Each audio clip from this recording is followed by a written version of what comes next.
Hey, welcome back. I'd like to talk today about the first book written in the New Testament, the book of James. In chapter 1, he's talking about trials, and we all have those constantly. So let's jump right in and talk about that, and I'll talk about some personal stories myself that hopefully will make you feel a little bit better about why we go through trials. But James 1 says, chapter 1, verse 2, consider it pure joy, my brothers, when you encounter trials of many kinds, because you know that the testing of your faith develops perseverance. Allow perseverance to finish its work so that you may be mature and complete, not lacking anything. So I find it hard to consider it joy, and I'm sure you do too, when you encounter various trials or problems in life. And so I think it's pretty deep that we have to dig to find out why that God would want us to find it, consider it joy. And I think what that answer is that because kind of like if you're working out at the gym, it's painful, but the end result is you get muscle mass. So it's kind of like spiritually speaking in life, when you have trials and resistance, the joy of that is knowing that it causes you to be more mature and strengthens your faith. But I just want to share a few stories with you here. 2011, 2010, 2011, somewhere thereabouts, I was working with a crew that, I'd lost my job and was working construction with the crew, and money was tight at the time, and I didn't know, if I was going to make it. And the boss forgot to call me. He'd forget to call me and have me to come into work. So I thought, I can't live like that. So I was forced to go out on my own, and that was the best thing that ever happened, because I had 7 to 8 great years of great customers, and I was forced to make decisions on my own about number one, dealing with the customer, so customer relations, doing the math and the figuring of materials and supplies and estimates. So I just had to dive right in and do it all, and it was the best thing that ever happened. And I got to choose and pick who I worked with. The Bible talks about not being unequally yoked. A lot of people like to apply that to marriage only, but I believe that's also in business dealings. So I worked with some great people, got to pick some great people to work with, and had 7 years of great success until I went full time at my current job. But how that applies to this is because I didn't know if I was going to work tomorrow. I didn't know where the next dollar was coming from, and I had to depend on God. And the funny story about that was, I had gotten a job in Knoxville and was having to drive to Knoxville, and my truck didn't get good gas mileage, so I was trying to sell it. It's really good condition. Thought, I don't need this anymore. I'm going to be out of construction business. And had people look at it, and nobody ever bought it. And I thought, why? Why, God, is nobody buying my truck? Well, that predates what I just told you before, sort of.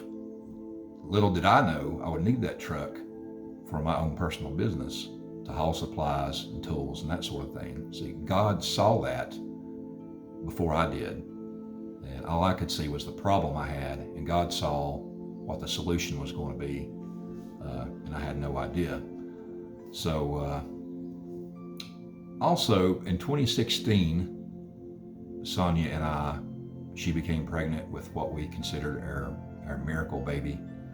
Just out of the blue, we never thought it. She was told for years she could never, get pregnant, have kids. And so we were immediately in love with this baby girl who was developing in her mommy's belly. And anyway, she passed away before she was born, and we were completely devastated. And asking God why, There's people out there who have babies and don't want them and mistreat them, and they have multiples, and they don't care and love them. And we were like, why, God, do we not have our baby that we would love to take care of and love? But through that trial and tribulation, a ministry grew out of that, to where we now minister to other people who have been through the same situation. We have a little gift bag that we give them with a book and certain things in there that applies to their grieving process. So from that bad situation that we went through, sprouted this little ministry where we were able to help other people who had been through the same situation. Sonia, as you know, just nearly died of COVID pneumonia this past September, and that was probably the biggest trial I've ever been through, and God brought me to my knees.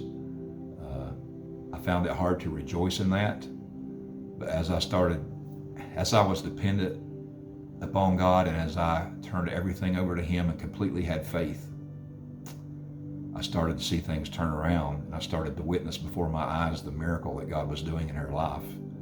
And that has made me stronger spiritually than I ever have been before. So in retrospect, I see God's plan, and I understand why I went through that tribulation. My dad got cancer a couple years ago. That was a very sad, uncertain time for us. We didn't know. He was given 3 weeks to live. Miraculously, God intervened. He's still with us today, leukemia free. We just have to learn to depend on God and know that trials bring about growth. We don't always get what we want. God never promises that. If anybody tells you that, they're lying. I want to tell you about another situation that just came up moments ago. Dad still goes to Vanderbilt for treatments, or not really treatments, but for visits ever so often. And he doesn't like to travel in heavy traffic, and he always has somebody to take him down there, whether it's me and my wife or my sisters. He's just intimidated by traffic. So today, my sister was sick and couldn't take him. It was his time to go today. And I have an appointment tomorrow with Sonia. We had our own thing going on, and long story short, he was forced to take it upon himself to get out of his comfort zone and venture out into Nashville on his own. And as I told him what my video was about today, I said, remember, through trials and tribulations, God is causing growth. So at one point you will look back and rejoice on that. Just remember that we tend to see, from our perspective, a very small speck of the big picture.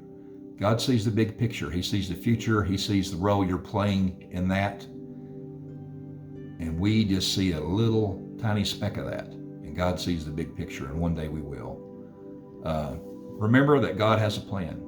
It may seem hopeless right now from your current perspective, but soon you'll see and you'll understand.